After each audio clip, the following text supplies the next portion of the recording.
Mon Dieu, on dirait qu'il y a quelque chose de mort.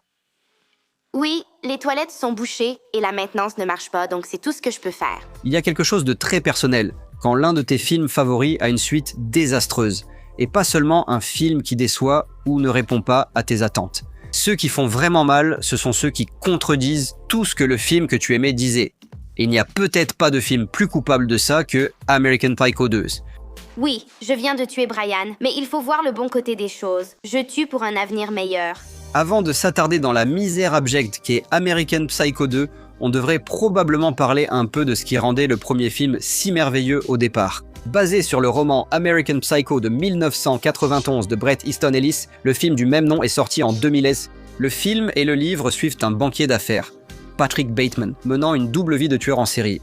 Ce genre de narration à concept fort et de résumé rapide permet aux créateurs d'aborder le consumérisme et la vacuité. Le tout sous couvert de postmodernisme transgressif et de satire. Patrick, qu'est-ce qu'il y a? Où vas-tu? Je dois rendre quelques jeux vidéo. En réalité, Ellis cherchait simplement à mieux se connaître. Dans une séance de questions-réponses avec Organ Live, Ellis a déclaré « Je glissais dans une sorte de vide consumériste censé me donner confiance et me faire sentir bien dans ma peau. Mais cela ne faisait que me faire sentir de plus en plus mal dans ma peau. » Cette idée simple de remettre en question non seulement son identité, mais aussi la façon dont cette identité est perçue par le monde extérieur, est parfaitement reflétée dans le film. Mais il n'y a pas de vrai moi, seulement une entité. Et même si je peux cacher mon regard froid, et que tu peux me serrer la main et sentir ma chair s'agripper à la tienne, je ne suis tout simplement pas là. Bien qu'il soit un tueur en série avec un grand nombre de victimes, le film n'est pas un slasher au sens traditionnel du terme. La violence à l'écran est absurde et souvent délibérément floue. Le film ne s'intéresse pas au nombre de victimes de Patrick Bateman, mais plutôt à sa conception de son identité, ou plus exactement à son absence totale. Patrick Bateman est un vide vêtu d'un costume incroyablement bien taillé. Il n'est pas effrayant parce qu'il tue des gens. Il est effrayant parce que personne ne le remarque. L'horreur du film vient de son uniformité étouffante, des costumes identiques, des appartements identiques et des conversations sur les restaurants et les réservations. Je suis au bord des larmes au moment où nous arrivons dans un endroit, car je suis persuadé que nous n'aurons pas une bonne table. Mais nous en avons une. Et un immense soulagement m'envahit. La descente de Bateman dans la violence ressemble moins à une transformation qu'à une fatalité, qui survient lorsque la culture récompense le vide assez longtemps. Christian Bale livre une performance d'équilibriste, à la fois hilarant, terrifiant, pathétique et étrangement charmant, parfois dans une même scène. Son personnage est une parodie de la masculinité et du rêve américain, pas seulement un tueur. Le film ne s'engage jamais dans une lecture littérale. Bateman a-t-il vraiment tué toutes ces personnes? Certaines ou aucune? Cette ambiguïté est une thèse sur le fait de trop se poser de questions. J'ai tué Paul Allen. Et j'ai aimé ça. C'est impossible car j'ai dîné 2 fois avec Paul Allen à Londres. Non, toi. Bien qu'il soit facile de dire que le film se termine sur rien, sans catharsis, sans punition ni signification, le film n'est pas aussi nihiliste que ça. Cette confession n'a rien signifié. Pour vraiment comprendre American Psycho 2 de 2005 et comment il a même pu être réalisé, il faut comprendre le début des années 2000. C'était l'époque du marché du direct-to-DVD à son apogée. Les studios savent depuis longtemps qu'ils peuvent gagner de l'argent sans sorties en salle, même s'ils accusent aujourd'hui le streaming de nuire au box-office. Si un film avait un titre reconnaissable ou même un emballage vaguement associé à une marque, il pouvait générer des bénéfices sur les étagères de blockbusters. C'est l'époque où de nombreux films ont eu des suites inattendues et interminables. Blair Witch 2, Le Livre des Ombres, Le Fils du Masque, Speed 2, Cap sur le danger et Blues Brothers 2000. Et American Psycho, bien qu'il s'agisse d'un film indépendant, satirique et percutant, avait une qualité très dangereuse du point de vue d'un studio. La reconnaissance de la marque. Voyons la carte de Paul Allen. Regarde cette subtile couleur blanc cassé. Oh mon Dieu, il y a même un filigrane. Quand un script totalement sans rapport, La fille qui ne voulait pas mourir, est arrivé chez Lionsgate, les rouages ont commencé à tourner. Tu connais ce sentiment de chaleur quand tu sais qu'il existe des gens comme toi? Ça te fait presque te sentir normal. Ce film était d'abord une comédie noire de type slasher.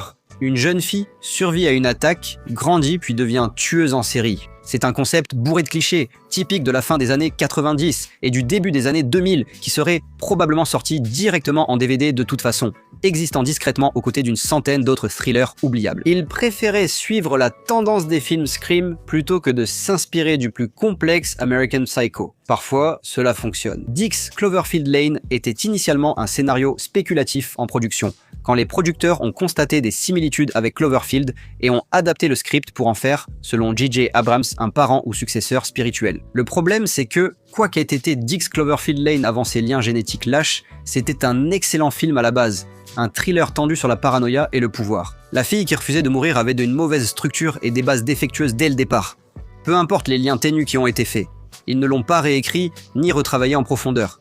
Ils l'ont juste renommé. Ils ont renommé la première victime Patrick Bateman, puis écrit une blague posant ce ton méta typique du début des années 2000. Le FBI a vite identifié un psychopathe, lui a imputé des meurtres supplémentaires non élucidés et il est devenu célèbre. Je crois qu'un livre a même été écrit sur lui, mais seulement en Amérique.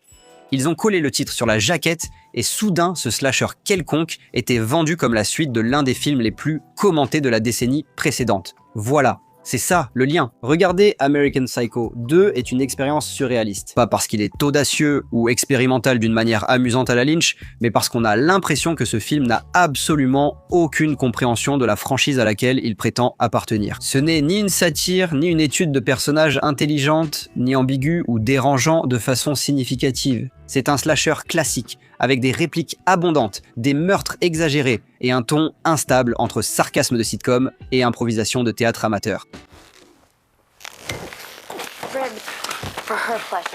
Mila Kunis joue une étudiante en criminologie qui tue les personnes qui entravent sa carrière universitaire. C'est tout.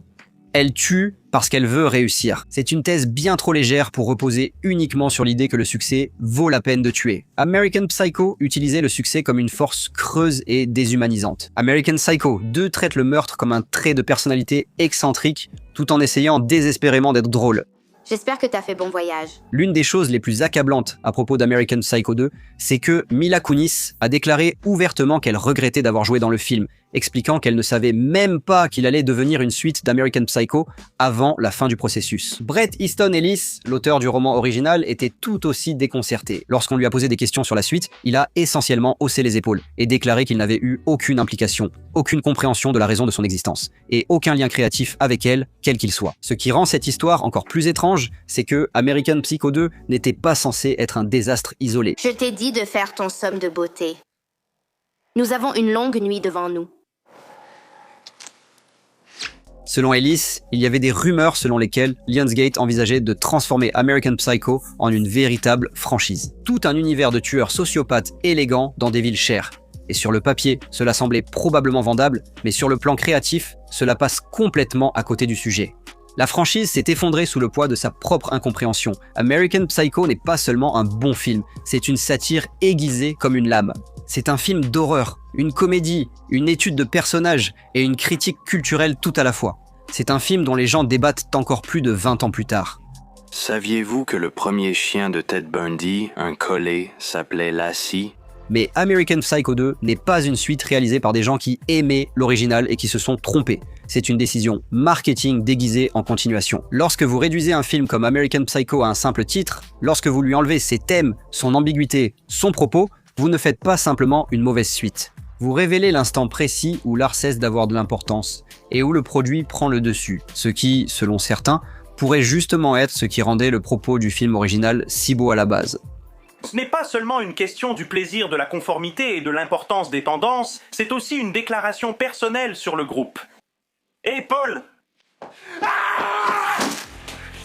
Alors, qu'en pensez-vous? Quels sont les autres films qui passent complètement à côté du sujet? Dites-le nous dans les commentaires ci-dessous. Et comme toujours, merci d'avoir regardé Nerstalgique.